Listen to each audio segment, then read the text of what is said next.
Good morning, friends. We are still talking about creation and all the cool things that God made this month.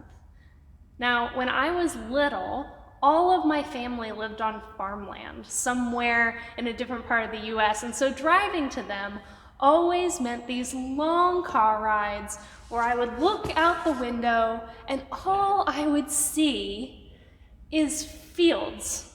Fields and fields and fields, and it didn't look like anything was even growing in them. Sometimes there would be one haystack, and it would be like the most exciting thing you would see for miles. It was just this thing that's boop. There were no hills. It was just grass and grass and grass. And I remember crying in the back seat saying, "Are we there yet? Are we there yet?" And my parents, of course, were so annoyed because we wanted to get to our family's house. We didn't want to be driving for so long, and they couldn't help how long the drive was, and they certainly couldn't make it faster. But I remember arriving to my great-grandmother's house in Cleburne, Texas, which is, in fact, in the middle of nowhere. And on the way out there from Dallas, we did so many hours of field watching, it felt like. And I thought that it was just empty. I thought it was just nothing. And when we finally got to my great-grandmother's house, I said, "Oh my gosh, we just drove through so much nothing in the middle of nowhere."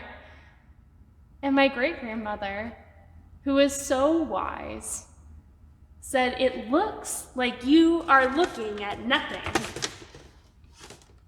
but you are actually looking at everything. Those fields are a gift. They look like they're not growing anything, but they're actually a home for hundreds, maybe even thousands of little animals and organisms. And where do you think your food comes from, Ellen? It all can't come from plants and potters in the backyard. There wouldn't be enough.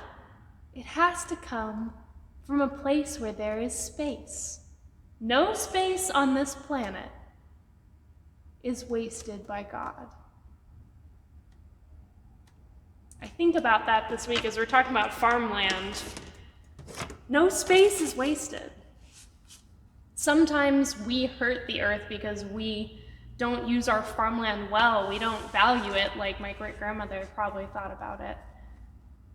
Sometimes we don't think about it, but there are spaces in our lives too where we think that maybe we wasted time. Right? Do you sit on Zoom all day at school and sometimes ask if you're wasting your time? Do you sit and not be able to go to church or not be able to go out and play with your friends and ask if you're wasting your time? No space is wasted by God. Our whole lives are farmland. Our whole lives are places where God is growing beautiful things. So if you're out and about and you see lots of land that is empty, I hope you see what is everything and not nothing.